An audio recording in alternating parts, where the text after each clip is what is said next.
Hello, my friends. Today is May the 2nd, and this is a reading for you if this is your birth date. This is a 4 card pull to cover the year to follow, approximately 7 to 10 minutes long, so bear with me. I do readings, I do healing work via the internet or at my home in Albuquerque. Look at any of the information below.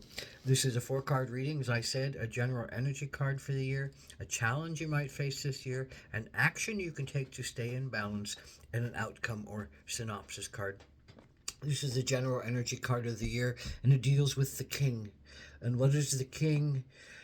The ruler, the emperor, the one in control, the one in control of the king, the kingdom, the household. If it, one person thinks they're the king of the household, or the king of their business, or the king of their empire, or the king of their country, or the king of the world. Now remember, the king can be a woman just as easily as a man. So this is about those people who are the powerful and who control things in bigger ways, to the good and to the bad of times. And so that therein is the question about the king. Is the king a selfish king who only listens to themselves, take heed from themselves, acts upon their own will and instinct and thoughts, but never has any ability to hear other people, never has any ability to feel other people, is really all about them, and or a limited amount of people who they thinks alike or feel alike as him or her does, or is the king a beneficent being, who shares his or her wealth, who shares his or her dreams with others, who allows others to have a voice, others to have an understanding, allows others to have a say in things, and brings people together in a more unified kingdom, queendom, whatever you want to call it, realm, where people have, a right, a power, a dignity, a respect. So this is all about symbols of power and how the symbols of power are treating you, and or if you are the symbol of power, how you are treating others. And that's the reflection for this year. So this is the particular challenge you face this year. Ten of Wands. Ten of Wands is normally, I think, that very balanced fire of will and passion that understands night and day, that understands passion comes from the reflections of the moon as well as the power of the sun. In essence, understands that they can find inspiration. You can find inspiration in the everyday things of what you put your physical energy toward, what you put your willful energy toward, but you can also find power and connection in the dark of the night when you have to, you don't have the eyesight, but you have all the other senses that are available to you, the intuition, the memory, the psychic feelings, the hearings that go deeper than the eyesight can go. So it's all about the blending of your senses, the understanding of the sacredness, I think, of many different levels of teaching, and the sense of moving through life with more, I think, openness and grace in a lot of ways. But that's your challenge. I think your challenge is to believe that you're allowed to pursue your dreams in the way that you've been pursuing your dreams. A 10 is often about the end of something, and the challenge to either let go of it and begin something new, or to hold on and go deeper into it. But if someone or something is blocking you, hence the king, if the king is blocking you from following your dream, a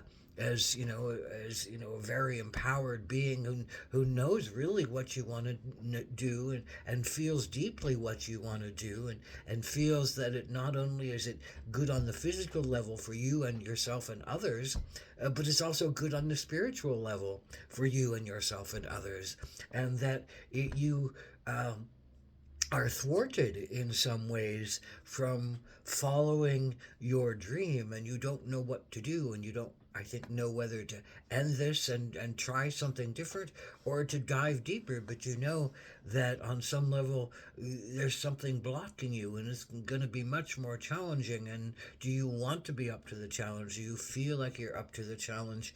Is the king, that person or that energy in front of you that's blocking you, so formidable that it stops your world and it socks you down, and it pulls you into maybe a depression. You know, wands is about your inspiration, and if your inspiration is gone, where do you go? It goes down to a kind of a depression, a soul of how do I feel connected? How do I connect in the way I'm supposed to connect? How do I, use my energy, my fire, my passion, my will to move forward when I'm blocked, when it won't let me pass? So this is the action to take. Salmon, boy, tenaciousness of a salmon. It is going to go upstream to go to where it was spawned, and it's going to mate.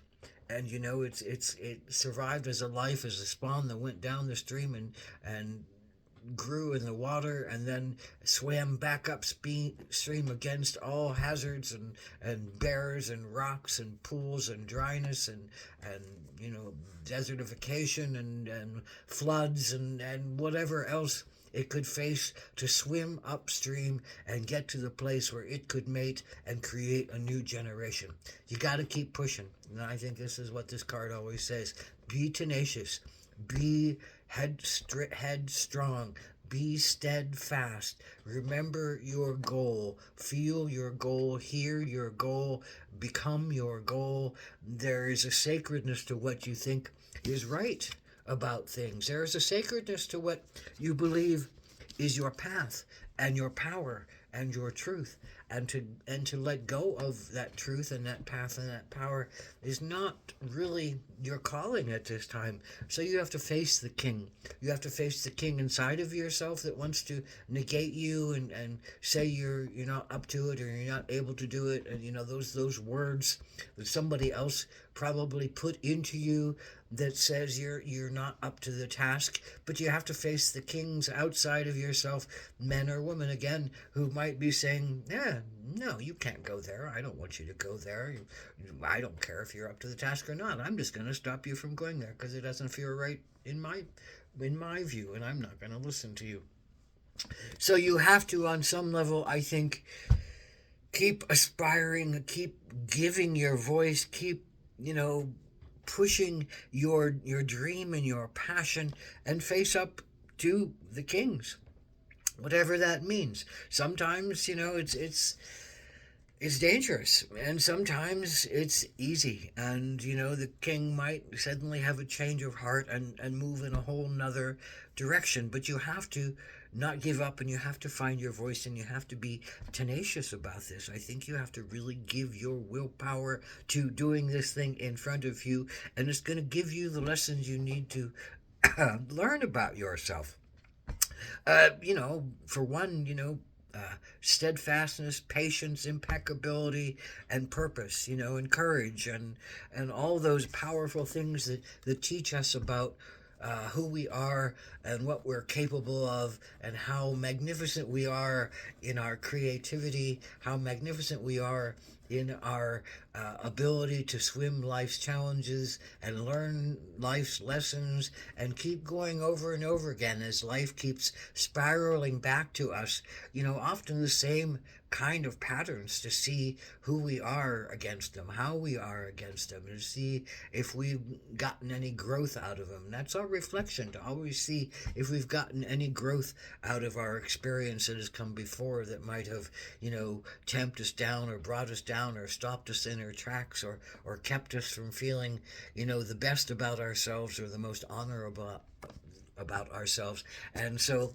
this is about you becoming your own king, your own center of love and respect and support for yourself in the process of becoming who you really are, what you really are, and finding your authenticity, and living your own sense of your own purpose and your own dreams.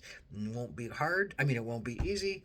It's going to be a challenge, but doggedness, and patience and perseverance and truth. I think truth above all. You have to keep sharing your truth.